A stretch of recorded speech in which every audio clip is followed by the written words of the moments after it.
ఈ రోజు గాంధీ భవన్‌లో జరుగుతున్నటువంటి ప్రజాపాలన అంటే ఈ రోజు ప్రతి వారం కూడా ఒక మంత్రి వచ్చి ఇక్కడ ప్రజాపాలన, ప్రజా సమస్యలను సేకరిస్తాము, ప్రజా సమస్యలకి పరిష్కరిస్తాము అని చెప్పేసి చెప్తున్నారు.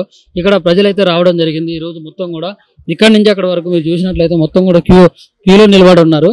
ఇక్కడ వీళ్ళ సమస్యలు ఏంది అనేది కొంతమంది సమస్యలు తెలుసుకునే ప్రయత్నం చేద్దాం. చెప్పండి, మీరు ఎక్కడి నుంచి వచ్చారో, మీ సమస్య ఏంటి? నేను సంగారెడ్డి డిస్ట్రిక్ట్ నుంచి వచ్చాను. నేను డిఎస్సి గురించి వచ్చాను. స్పోర్ట్స్ కోటాలో డిఎస్సిలో మా డిస్ట్రిక్ట్లో 4 పోస్టులు ఉండే. ఆ 4 పోస్టులో 12 మందిని 1:3లో పిలిచారు. సర్టిఫికేట్ వెరిఫికేషన్ అయింది 3వ తారీఖు నాగది. అయితే ఏం చేశారంటే నాకు ఇవ్వకుండా, అంటే నాకే కాదు ఆ 12 మందిలో స్పోర్ట్స్ వాళ్ళకి ఇవ్వాలి. 3 పోస్టులు ఏమో నాన్ స్పోర్ట్స్ వాళ్ళకి ఇచ్చారు. అంటే స్పోర్ట్స్తో సంబంధం లేని వాళ్ళకు ఇచ్చారు. ఒకటేమో స్పోర్ట్స్ వాళ్ళకి స్పోర్ట్స్ వాళ్ళకి ఇచ్చారు. అది కూడా అతనికి స్పోర్ట్స్ ఏంది ఉంది అంటే డిస్ట్రిక్ట్ పార్టిసిపేట్ చేసిండు. అతను జూనియర్ కూడా అతనికి ఇచ్చారు. మేము నేషనల్ ఆడినాం, మాకు ఇవ్వకుండా అతనికి ఇచ్చారు. నాకేమో 51 మార్క్స్ ఉంది, నాకు ఇవ్వలేదు. నేషనల్ ఆడినా నాకు ఇవ్వకుండా అతనికి 33 మార్క్స్ వచ్చింది. 33 మార్క్స్ వచ్చినాయి. స్టేట్ పార్టిసిపేట్ ఉంది అతని సర్టిఫికేట్. అతనికి ఇచ్చారు జాబ్. మాకు న్యాయం చేయాలని మేము నెల రోజుల నుంచి ప్రతి ఆఫీస్ చుట్టూ తిరుగుతున్నాం, కానీ మాకు న్యాయం జరుగుతలేదు. దీని మీద మంత్రి గారితో మంత్రి వేడుకుందామని వచ్చాను నేను ఇంత దూరం. ఇప్పుడు గతంలో ఎట్లాంటి ప్రయత్నాలు చేశారు? అంటే ఈ విషయం మరి మీ లోకల్ ఎమ్మెల్యే దృష్టికి తీసుకువెళ్ళారా? అందరికీ తీసాం. ఆల్రెడీ డిఓ కలెక్టర్ ఇక్కడ సెక్రటరియట్కి వెళ్ళినాము, డిఎస్సి ఆఫీస్కి వెళ్ళినాం, కానీ చేస్తామని అంటారు. కానీ ఇప్పటి వరకు ఏం స్పందించలేరు అధికారులు. అందుకే న్యాయం చేయాలని మంత్రి దగ్గరికి వచ్చాను ఈరోజు గాంధీ భవన్కి. నేను పొంగులేటి శ్రీనివాసరెడ్డికి మా బాధను చెప్దామని వచ్చాము. 2024 డిఎస్సిలో మొత్తం పోస్టులు స్పోర్ట్స్ కోటా కింద 100 ఉండే. అందులో స్పోర్ట్స్ వాళ్ళకు జస్ట్ 30 మందికే ఇచ్చారు. మిగతా పోస్టులు ఏమో నాన్ స్పోర్ట్స్ అంటే స్పోర్ట్స్ వాళ్ళతో సంబంధం లేని వాళ్ళకు ఇచ్చారు. ఇది చాలా అన్యాయంగా అధికారుల ఒక నిర్లక్ష్యం వల్లనే ఇది జరిగింది. కాబట్టి న్యాయం చేయాలని మేము కోరుతున్నాం. నేను ఆల్రెడీ నేషనల్ ఫెన్సింగ్ ఆడినా, ఆల్ ఇండియా యూనివర్సిటీ ఆడినాను, కానీ మాకు ఇవ్వకుండా స్టేట్ వాళ్ళ ఇప్పుడు 30 మందికి ఎవరికైతే ఇచ్చారో వాళ్ళందరికీ స్టేట్ వాళ్ళ ఆడిన వాళ్ళకే ఇచ్చారు. నేషనల్ వాళ్ళకి ఎవరికి ఇవ్వకుండా మాకు అన్యాయం చేశారు. కాబట్టి మేము న్యాయం చేయాలని మేము కోరుకుంటున్నాము. అన్న నమస్తే అన్న, మీరు ఎక్కడి నుంచి వచ్చారన్న? మీ సమస్య ఏందన్న? నా పేరు నాగరాజ్ అండి. మాది పాలకుర్తి నియోజకవర్గం, మహబూబాబాద్ జిల్లా.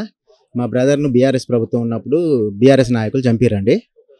తర్వాత వాళ్ళు ఇప్పుడు కాంగ్రెస్ గవర్నమెంట్ కాగానే కాంగ్రెస్ ప్రభుత్వంలోకి జంప్ అయ్యారు. అప్పుడు బీఆర్ఎస్ ప్రభుత్వము, ఇప్పుడు కాంగ్రెస్ ప్రభుత్వం వీళ్ళని కాపాడుతుందండి. నేను ప్రజావాణిలో 6 సార్లు ఇచ్చాను. డీజీపీ ఆఫీస్ చుట్టూ 6 సార్లు తిరిగినాను. నెక్స్ట్ పోతే ఇక్కడ గాంధీ భవన్ చుట్టూ తిరుగుతూనే ఉన్నాను. సమస్య అస్సలుగా పరిష్కారం అయితే లేదండి. ఇవన్నీ వీళ్ళు పాపం ఎస్పీ గారికి రాస్తున్నారు. ఎస్పీ గారి దగ్గర ఆయన అంటే ఈ దోషులు బలమైన వాళ్ళు. ఎస్పీని ఐపీఎస్ చదివిండి కూడా ఆయనను కూడా మేనేజ్ చేయగలుగుతున్నారు. ఐపీఎస్ స్థాయిలో ఉండి ప్రలోభాలకు తలొగ్గి ఈ కేసును నిర్లక్ష్యం చేయడం వల్ల మేము 2 ఇయర్స్ నుంచి బాధితులుగానే మిగిలిపోతున్నారు. ఫ్రెండ్లీ పోలీస్ అని చెప్తున్నారు. ఫ్రెండ్లీ పోలీస్ అనేటోళ్ళు రౌడీగాన్లకు ఫ్రెండ్లీ పోలీస్, కానీ బాధితుల సైడు ఫ్రెండ్లీ పోలీస్ ఉంటారు. నేను ఎల్ఎల్ఎం స్టూడెంట్ అండి. రీసెంట్లీ ఎల్ఎల్ఎం అయిపోయింది. ఈరోజు నాకు నేనే న్యాయం చేసుకున్నప్పుడు రేపు నేను వేరే వాళ్ళకి ఏ విధంగా న్యాయం చేయగలుగుతా చెప్పండి? ఇంత వ్యవస్థ బీఆర్ఎస్ ప్రభుత్వమే ఘోరంగా ఉన్నది అనుకుంటే కాంగ్రెస్ ప్రభుత్వం కూడా ఇంత అధ్వానంగా ఉన్నది. తిరిగి యాస్ట్ వస్తున్నది. ఇప్పుడు ఇది ఎన్ని నెలలు, ఎన్ని సంవత్సరాల కింద జరిగింది? 2 ఇయర్స్ అవుతుందన్న. ఆడు పెద్ద రౌడీ షీటర్. గతంలో 2-3 మర్డర్లు చేసిరు. ఎవడు ముంగడు పోలేదు, ధైర్యం చేయరు. అతను ఎవరు పేరు చెప్పు, క్లియర్ చెప్తాను అర్థమవుతుంది. జిట్ట రమేష్ అని ఆ వ్యక్తి, అతని మీద రౌడీ షీటర్ ఉన్నది, పోలీస్ స్టేషన్లో కూడా ఉన్నది.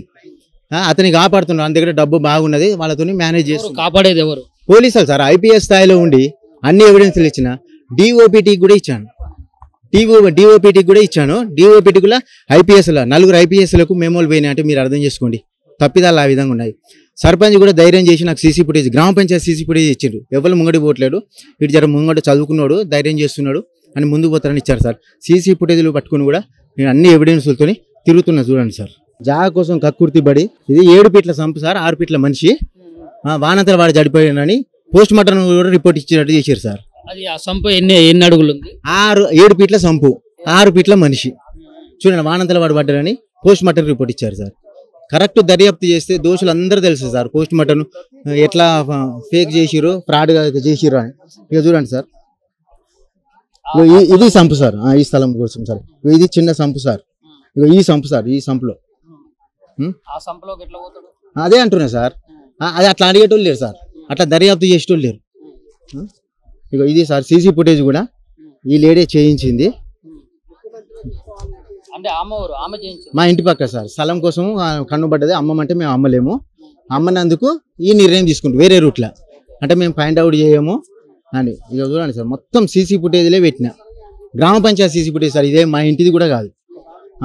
ఇక ఈసారి ఇక ఆర్ఎంపీ డాక్టర్ వీనితో చేతులు కలిపి మా బ్రదర్ నలుగురిని కొట్టే అంత కెపాసిటీ ఉంటుంది.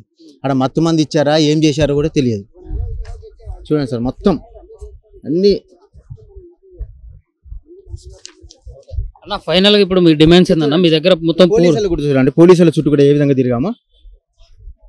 ఎస్ఐ, సిఐ, ఎస్పీ చూడండి సార్, డీజీపీ ఆఫీస్, సిఐడి అని వచ్చిండు, 10 లక్షలు వేసుకుని వెళ్ళిపోయిండు.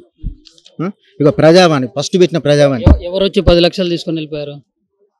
DSP sir, DSP.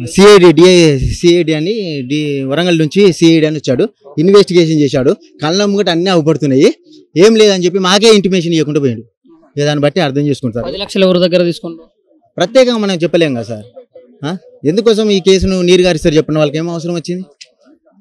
ఇక చూడండి సార్, ఇక్కడ కూడా తిరిగినాం. మీకు తెలుసు పంజగుట్ట ఆ సర్కిల్ నుంచి ఆ నుంచి తిరిగింది మా బ్రదరు. 72 సంవత్సరాలు ఉంటుంది, ఒక్కడికి కూడా జాలి దయాలే సార్. ప్రగతి భవన్కు డీజీపీ ఆఫీస్ చుట్టూ చూడండి సార్, చిన్నారెడ్డి కలిసి మాట్లాడాను, దివ్యా దేవరాజన్ కలిసి మాట్లాడాను. పోయినప్పుడల్లా నీకు జస్టిస్ కావాలి అంతే కదా, నీకు జస్టిస్ కావాలి అంతే కదా అని అంటుంది. మా కేసును మాత్రం నీరు గారిస్తున్నారండి. చూడండి గాంధీ భవన్స్ 72 ఏళ్ళ సార్ మహిళ, ఇంత మానవత్వం లేదు ఎవరికి కూడా. కొడుకు చనిపోయిన బాధితులకు సీతక్క, కొండ సురేఖ మేడం. అంటే వీళ్ళ ఎవరి దగ్గర తిరిగినా కానీ ఇంతవరకు అయితే న్యాయం జరగదు. సెక్రటరేట్ చూడండి సార్, బట్టి విక్రమార్క, పొంగులేటి సార్. మళ్ళీ పొంగులేటి దగ్గరికి వచ్చి చేద్దామని సార్ మీరే ఎండోర్స్మెంట్ రాశారు, మీరే పంపించారు. ఇప్పుడు ఎన్ని నెలల కింద ఇది ఫిబ్రవరి 21 తారీఖు ఫిబ్రవరి లాస్ట్ ఇయర్ సార్.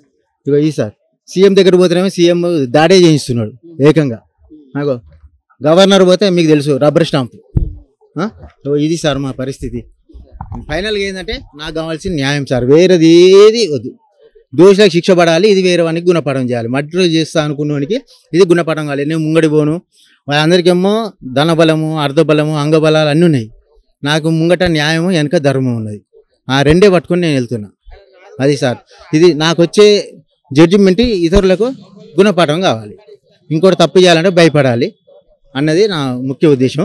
ఇప్పుడు ఆ నిందితులు ఎవరైతే ఉన్నారో వాళ్ళు ఇక్కడ వాళ్ళని బీఆర్ఎస్ మన కాంగ్రెస్ నాయకులు కాపాడుతున్నారు. అవును సార్, కాంగ్రెస్ గవర్నమెంట్ అందులో పోయి ఇప్పుడు వాళ్ళు కాపాడుతున్నారు. ఇక ఓపెన్గా చెప్పాలంటే వాళ్ళు రెడ్డి సామాజిక వర్గం వాళ్ళు కూడా ఉన్నారు. ఇక రెడ్డి ప్రభుత్వం రెడ్డి మేము కాపాడుకోకుంటే ఎట్లా అన్నది వాళ్ళ ఉద్దేశం ఉన్నది కావచ్చు, చెప్పలేము. నువ్వు కరెక్ట్ దర్యాప్తు చేసి రెడ్డి అయినా కూడా వాళ్ళని జైలు పంపుతేనేమో పారదర్శక పాలన అనుకుంటాం, సుపరిపాలన అనుకుంటాం. మాకు అది జరుగుతున్న విషయం సార్. అందుకే మళ్ళీ ఒకసారి సార్ మీరు రాసిన ఎండోర్స్మెంటు మీరే పంపించారు, అయినా కూడా ఎస్పీ ఏ విధంగా పెడుతున్నారు. నేను ఓపెన్గా చెప్తాను సార్, ఇప్పటికి కూడా పోలీసు వ్యవస్థలో ఇంకా బీఆర్ఎస్ వాళ్ళే ఉన్నారు. కచరా కల్వకుంట్ల చంద్రశేఖరరావు పోలీసులే ఉన్నారు. అందుకే ఆ కేసును తొక్కి పెడుతున్నారు సార్. అది వీళ్ళు చేయాలి, సుపరిపాలనని నిరూపించుకోవాలంటే నాలాంటి వాడికి న్యాయం చేయాలి. ఇది ఇతరులకు గుణపాఠం కావాలి. 73 సంవత్సరాల ఉన్న పెద్ద ఆయన అయితే ఇక్కడ లైన్లో అయితే నిలబడ్డారు. చాలా పెద్ద లైన్ అయితే ఉంది. సుమారు ఒక అర్ధగంట నుంచి అయితే నేను చూస్తుండగానే సుమారు ఒక అర్ధగంట నుంచి అయితే లైన్లో నిలబడడం అయితే జరిగింది. సార్ అసలు ఏ సమస్య మీద వచ్చారనేది కనుక్కుందాం. సార్ మీరు ఏ సమస్య మీద వచ్చారండి, దేని గురించి? నాకు 300 గజాల ల్యాండ్ కొన్నాను. నేను 300 గజాల సైట్ కొన్నాను, హౌస్ సైటు తిరుమలగిరిలో కొన్నాను. 91లో కొన్నా. 91లో కష్టపడి నేను బ్యాంక్లో పనిచేసేవాడిని, కష్టపడి ఆ సేవింగ్స్తో కొన్నాను.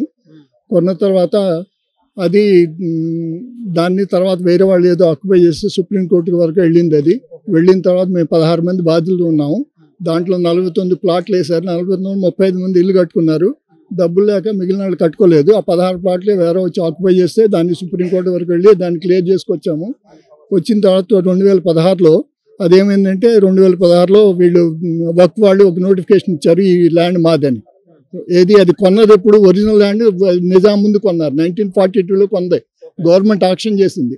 ఆక్షన్ చేసిన తర్వాత ఎవరో కొనుక్కున్నారు, వాళ్ళు ఎవరికి అమ్మారు, వాళ్ళు లేఅవుట్ వేశారు.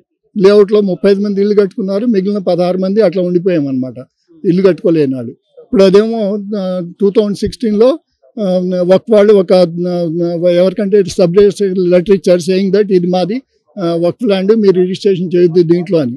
సో మేము అమ్ముకుంటాక లేదు, ఇల్లు కట్టుకుంటాక లేదు. సో కలెక్టర్ దగ్గరికి వెళ్తే కంటోన్మెంట్గా వాళ్ళు అన్నారు ఎన్ఓసి తీసుకురండి కలెక్టర్ దగ్గర అన్నారు. కలెక్టర్ దగ్గర 1.5 years తిరిగిన తర్వాత కలెక్టర్ తిప్పించి ఫైనల్గా ఏమన్నారంటే ఇది వక్ఫ్ వాళ్ళదండి, మేము అది 21C ఉంది, 21A అయితే మేము తీస్తాము, 21C ఉంది కాబట్టి మేము తీయలేము దాన్ని, సో మేమేం చేయలేమన్నారు. సో అంటే మళ్ళీ ఇప్పుడు ఏంటంటే అది 1942లో అమ్మిన ల్యాండ్ ఇప్పుడు 2016లో వక్ఫ్ మా ల్యాండ్ అని అది క్లెయిమ్ చేసింది. మీరు కోర్టును ఆశ్రయించారు. కోర్టు ఇప్పుడు దాంట్లో ఏమైందంటే మీకు అది కూడా చూపిస్తాను. ట్రిబ్యునల్ జడ్జి వక్ఫ్ వాళ్ళు కమిషనర్ సర్వే సెటిల్మెంట్కి కేసు వేశారు. ట్రిబ్యునల్ కాదు దాన్ని ఏమంటారు, ఎవరైతే ల్యాండ్ కొన్నారో ఆయన కమిషనర్ సర్వే సెటిల్మెంట్కి అపీల్ చేశాడు. అపీల్ చేసి కమిషనర్ సర్వే సెటిల్మెంట్ ఇది అపీల్ చేశాడు. అపీల్ చేస్తే ఆయన జడ్జిమెంట్ ఇచ్చారు ఏమని, ఇది వక్ఫ్ ల్యాండ్ కాదు అని. కానీ దాన్ని ఇంప్లిమెంట్ చేయరు, గవర్నమెంట్ ఎవరో రెవెన్యూ వాళ్ళు ఇంప్లిమెంట్ చేయట్లా. Commissioner survey settlement highest authority స్టేట్లో ఆయన జడ్జిమెంట్ ఇచ్చాడు. ఇది ఎప్పుడు చూడండి, ఈ జడ్జిమెంట్ ఇంప్లిమెంట్ చేయరు వీళ్ళు. ఇది 2008లో అండి ఇది జడ్జిమెంట్ ఇచ్చింది. దాన్ని ఇంప్లిమెంట్ చేయరు. దాని తర్వాత ఏమైంది, కొందరు వేరే వాళ్ళు ఏం చేశారు, వక్ఫ్ ట్రిబ్యునల్కి వెళ్ళారు. దాని మీద ట్రిబ్యునల్ కాదు, వక్ఫ్ బోర్డే ట్రిబ్యునల్కి వెళ్ళింది.